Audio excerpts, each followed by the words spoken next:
is that somehow civil society and cooperatives can be a force for change, without the use of politics and government necessarily, and that's obviously a possibility.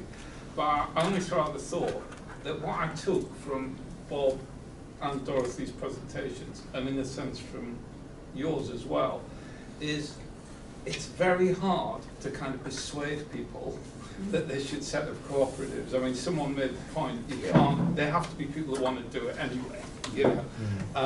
So where does that leave cooperatives in terms of an alternative, a growing alternative to, if you like, neoliberal capitalism, or indeed to the bureaucratic state, which doesn't seem to be the dominant problem at the moment, but could be, I suppose, at some point.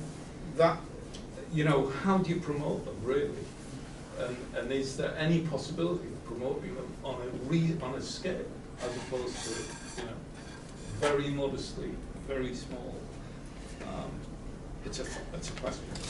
I don't have like a real big answer to that question, but just something that came to my mind, and also what you said earlier about like this kind of cooperative character that has to be like formed from early on. Actually, what I found also is that lots of people who experience like they young people who kind of, they go to university, they do like unpaid internships, they do everything like society tells them to do.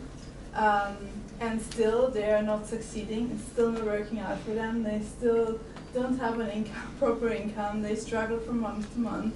And so I have seen like lots of people who just get really disillusioned about their lives and about their prospects for the future, and are just actively looking for alternatives. And even if they started out with a really kind of neoliberal mindset of like, I can make it and I will be the one who's succeeding, and they're not, that brings people to rethink what's going on and what they're doing. So I think there is another route into that as well, that is just through kind of being disillusioned with this dominant story and practically experiencing that the story is not always working for them. So that is probably not really an answer to your bigger question, but I think that's another entryway that's probably worth mentioning. I think, you know, I think cooperatives can work in a market economy, but I think they do need institutional support systems, and I think that's one of the examples from my piece, was that despite the difficult relationship with consumer cooperation, when things settled down, they had quite a good relationship locally. So they had markets, they had sort of support networks, they shared, you know, they shared knowledge and stuff like that. So I would have thought that, you know, obviously cooperatives don't work in every type of industry. I mean, one of the things that made footwear a particularly good industry, which is a model for today, I suppose, is that it was fairly easy to enter with not very much capital. You could rent machinery, the main provider of machinery in Leicester, you could lease it out to people. It was fairly low tech, it was fairly easy for skilled people to enter the industry. So certain types of industries work well, but I think that sort of institutional support system, which like Mondragon's an obvious example, isn't it, where I think completely isolated cooperatives probably find it harder. Okay, Bob, you were next. Yeah, time for one more question. People, I think, join co-ops, form co-ops for different reasons. I play a little game with worker co-ops, so strip down Maslow's hierarchy of needs, try and find out what's a dominant thing going on in their group of people. Suma is absolutely pay and job security. Unicorn is absolutely personal respect and ethics.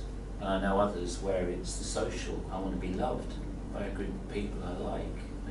And in others it's all about, you know, self-actualization and challenge. And people form co-ops for all those different reasons, and sometimes you get a group of people who's a bit of a mixture, but there'll be one dominant thing. There's not much self-actualization like driving a forklift in a warehouse. They just want a decent job because the economy's crap outside.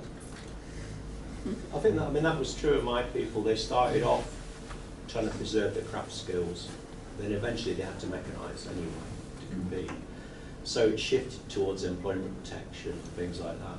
But there is this general problem also of any type of movement, that it goes through an exciting phase when everyone's very emotional and idealistic, and it gets routinized, doesn't it? And I think that was a problem in a lot of these cooperatives. By later on, a lot of the people in them just saw them as other places to work. I don't there's anything wrong with that. But There's nothing wrong with it, but it starts to weaken the case for being in a cooperative, doesn't it, I suppose? I like the idea to answer the question then that Ian raised, of how do we promote cooperatives? Well, we just drive the economy into even worse of a downspin. Brexit, sort of Eventually, that in that case, maybe that's Theresa May's plan for the shining cooperative future. That's absolutely the point I was going to make. That capitalism is making such a terrible job at the moment of convincing people that it makes any sense at all, that I think we better brace ourselves for a real upsurge of activity. The alternatives now to cooperatives are being exposed for what they are, brutal ideological monsters. But I think for that reason it's really important to emphasize how co-ops are different rather than trying to fit in. You know, there is this tendency to make co-ops sound, but we are nice too, we can do it too, we'll make it nicer, but we are still have high turnover, we are still have, we are even better. So I think foregrounding therefore the kind of more political differences, and they're proposing a radically different model, is therefore, especially in this situation, really important to make it more interesting to people. Well, I saw Bob and I know you video 25 years ago, I think, which I used to show my students, and one of the characteristics of these cooperatives that I looked at is that they had very stable management and good management, and you know, that's what kept them on the road, really, I think. Okay, then I think we can